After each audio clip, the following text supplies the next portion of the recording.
هاي السلام عليكم ورحمة الله وبركاته دعوتنا في كبجمتو تاروزاتو بندي كيسنو بغنا جراتني هندي كيسنو نغان كيك اللي سران كان ان رامدي اسو امانتيف كتا هنجني اسنين جرا بكو مجرتن اورمون هندينو باين اسن جارا دا باين اسن كبجا اكسما سوروني راكو بسرين تقلي ربي راكو زناباسو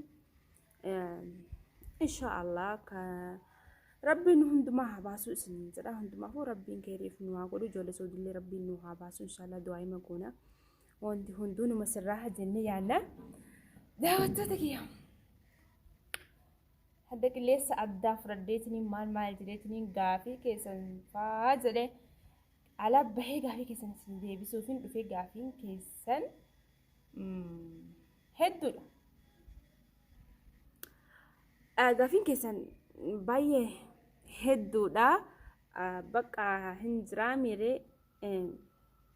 warroonni kanu jaalatanis kanu jibbitanis hedduudha hunduma keessanuu arginee jirra nama nu jaalates nama nu jibbis arginee jirra kanuuf cinqamus kanuuf gammadus kanuuf gaddus arginee jirra baay'een isin galatooffanna nuti guutuunu bakka wal finnuu hin qabnu wal malee homaa hin qabnu nuti oromoon tokko jechuudha. akkasuma waa'ee dubbii kanarratti jechuudha daawwattoota kiyya bakka baay'ee nama dhiba akkuma jenne ammoo adda oduu bareeddu bakka natti naarina guutuu keessanuu bakka natti naarina daawwattoota kiyya natti naarina ishee natti badii tiyan furdaa'oo badii qabaadhee natti naarina bakka dhiisee jira waan hundaa'uu dhiisee jira jechuudha. Ammus deebi'eetiin gaaffii keessanii isin warra goota akkanaas biraan keessan duraan maaf hajjii bira dhaqe tokkoffaa deebiteetini waan akkana kana jechuun gadan isinii obboleessa qabdaa obboleetti qabdaa of qusaddaa warri jettanis warri waa baay'ee jirtanii sirrii akkasumatti hin beeytanii maaliif namni waan takka hin beekne hin jiru namni guutuun hin beeka ofirratti fudhatuun gaariidha. Akkasitti warroonni maa deemtanii mana namaa dhaqxanii duraan haasawitanii warri jettan wanti nu deemnee haasawiniif waan biraa osoo hin taane namni haasawsiisee nama haasawsiisee nama dubbii nama kabaasa haasawni bakka haasawni ofii nutti himattee waan argine haasawni waan argine naasawni amma ditaanaan jechuudha. Deebi'ee amma mootu wanti hundinuu ni sirraa ni dhuma. Inshallah rabbi jedhee gammachuu arguuf deemtanii of duratti warra nuuf gammadan warra mootunu warra akkanaa warra akkasiitanii nu arrabsanii galatooma baay'ee isin jaaladha warra arrabsanii baay'ee isin jaaladha wallaahi baay'ee takkan isin jaaladha naaf jiraadha maaliif afaan oromoo dubbattanii na barreessitanii afaan oromootii waa koomenti irratti nu arrabsanii arrabni keessan nuuf dhadhaa nuuf maaliin jeesanii waan jeesanii hin jiru jechuudha. هذا وتتك يا مو بقى قاهي كسنيف ونسيني دي بسو بربادي أكتي تسوران منا حجيرك نتي باي والجلنا يوتيوبر يا من باي والكبانيا باي والجلنا وان يتكم عليه كبجادان وان هدو ولي فينا جتشورا نتي سوران كن أكتي تفيشورا اسم ممكن سورا كان أوكا jaalala dhaqa jechuun malaa akka itti fudhattanis isintu beeka jechuudha. Nuti hin beeknu keessa nama rabbumatti beeka hamiree daawwattoota kiyya rabbuma beeka nama kana keessa nama kan hamtu yaaduuf kan sharri yaadus rabbuma beeka malee namni hin beeku jechuudha. Akkanti suuraan hajji biratti dhaqa jechuudha. Isiniif immoo dhufee sanii wanti akka itti suuraan hajji biratti dhaqee yeroo haflaa goonuu jechuudha. Yeroo haflaa goonuu yeroo baay'ee warroonni suuraa nuuf namaa fidanii argitanii warroonni suuraa uffata haacaaluu walaa bakka anjiraa miiree nuuf fidanii arganii akkasumatti osoo jaalaluma keenyaaf jechaa fi suuraa waliif finna suuraa keenyas keessa oolchine suuraa namaas keessa oolchine suuraa waliif finna suuraan akkasitti dhaqe malee akka biraatti hin fudhatina. Bakka adam tokko gara biraa fudhattanii nuuni suuraan mana hajjii dhaqeef akkamiin suuraan mana hajjii dhaqe warra jettan suuraan akka itti warra mana hajjii dhaqee hadiyaan warra hajjii mana hajjii dhaqee akkamitti yeroo suuraa ka hajjii ka caaltu bakka suuraa hedduu kaasnee aadiyyaa keessa oolchinee albaba wajjin dhaqa jechuudha. Suuraadhaan kenna malee karaa biraatti fudhatanii jaalalaa fi jaalala obbolummaa jaalala oromummaati malee jaalala biraatii fi miti. Abbaa haadha manaa qaba. Haadha manaa waan qabuuf waan akkana kana namni dalagu hin jiru. Kanima haadha manaa hin qabne yoo suuraa keenya hin jiraa miree bakka wanni mana ofii kaatu jiru telefoona keessa ilaalee nu ilaala. Akkana suuraan warra mana hajjii dhaqa malee akka biraatii miti daawwattoota kiyya. Warroonni bakka waan akkana kana dhaabaa jettanis kalaas yoo inni dhaabee nuti isin hin dhaabna. Inni isin dhaabaa jechuutti jira. Maaliif wanti yoo bara fakkeenyaaf miidhamaan anaa jedhe nullee miidhamnee jirra. Miidhamnee jirra maqaan keenyas nu bahee jira. Maaliif akka sirriidha hajjiin akka tokkotti yoo qaqqabee ilaalu badii hin qabu. Haadha mana isaatti badii qaba.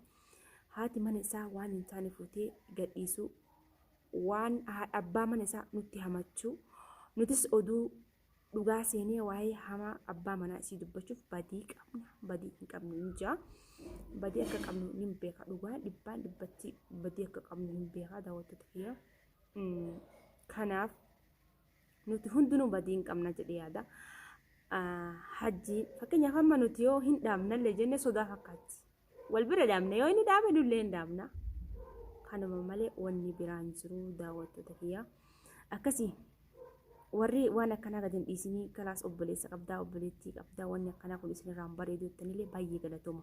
Warri waan nu arrabsanii baay'ee galatooma. Hundumaafuu baay'ee galata guddaa qabdan Oromootiya baay'een isin jala dhaabni haajaa naaf jiraadha waggaa dhibba. Rakkoo hamtuun isin argini isin jira garuu waan akkanaa kana dhaabuuf abdii qabna. Garuu Roza warri maa boottallee tan daawwattoota kiyya ani fakkeenya hoo namaa wallole nama hoo wallole jechuudha fakkeenya hamma abbaa kiyyaa nama wallole yeroo sun hin boo yaadadhee boo amma viidiyoo walaa yeroo walaa irratti boo hin boo maaliif dhuma irratti yaadadhee sammuu tana xuxuxuuxeetiin hin bu'a malee waan biraatiif daawwattoota kiyya bakka hin jiraami wallahi kanumaaf malee ani beeku bakka amma namni wallole namni arrabsa maal jaami yeroo sanitti hin booda halkan faa keessa ka'ee yaadadhee boo amala badaa qaba gowwaadha akkuma isin naan jettini gowwitti naan jetta sanatti gowwaadha ammas deebi'ee akkoon na guddisee kanaaf tuqaa hin danda'u daawwattoota kiyya sanumaaf malee waan biraa miti dhiifaman irraa ta'a warri naaf cinqamtanis baay'ee isin galatoofadha wallaahi al'aziim kanan jenne galata guddaa qabdan Oromooti yaa galata guddaa qabdan. Naaf jiraadha ammallee hamtuun isin arginu warra rakkoo keessa jirullee rabbi rakkoo habaasu. Kanaaf yoo hajjiin dhaabuuf qophii hajjiin dhaabuu baannaan itti fufna. Ka gadi hin dhiifamu jennellee kalaasnee sirriidha obboleessa hin qaba. Obboleessa hin qaba. Obboleettii hin qaba. Bakka dhugaadha. Waan akkana kana gadi dhiisuu waan hin taaneef kanaaf inshallah hoo rabbi jedhee bakka yoo inni dhaabee hin dhaabu yookiin immoo hin dhaabu. Akkasii daawwattoota kiyya inshallah kayrumaa fi wanti hundinuu kayroo ta'uu abdiin qabna. Kayree rabbiin nu haa godhu gammachuu rabbiin nu haa godhu. Daawwattoota kiyya kanaafuu isinitti dheeressuu haganuma isiniif hima jedhee dhufee kalaas warri gadi hin dhiisin naan jettan gadi hin dhiisu bakka. Gadi hin dhiisu garuu yoo inni dhaabin hin dhaabu. Yoo inni dhaabee dhaabuun hin mala yookiin nammoo hin dhaabu. Ittiin fufaa gadi hin dhiisaas. Nama yoo sodaa fakkaatti munki yeroo isin wanni rabbaatee bootteettu sanillee hajji sodaa keetiif miti dubbinni aarsee bu'aa malee sodaa keetiif cinqaa takkallee irraan qabu takkallee hin cinqamullee waan ati feetillee gadhiisas hin cinqamu sodaa sirraan qabu feetu waan feete gadhiisaa feetu waan mistira feete baafta sodaa takka irraan qabu ofitti amanamummaa qaba waan ta'eef kalaas kanaafuu Roza wanni boottoof sodaattee fa'aa jettee garaa keessa si yaa'in hin sodaanne. Namni namaa miti. Nama hin sodaatan rabbi tokkicha qofa ka sodaatan jechuudha. Kanaaf daawwattoota kiyyaa baay'een isin jaaladha baay'een isin kabaja jechuudha. Yoo ani inni gadi dhiise anis gadumaan dhiisa. Ana takkaa miila maa miti hedduun na bira jira. Isallee waan fedhe biraa jiraatu. Yoo inni dhiise dhiisuuf nutiif kuulaniinis qophii. Kuulaniinillee qophii anillee qophii dhiisuudhaaf. Garuu yoo inni hin dhiisin akkuma inni isin dhiiftan anillee itti fufa jedhan itti fufi.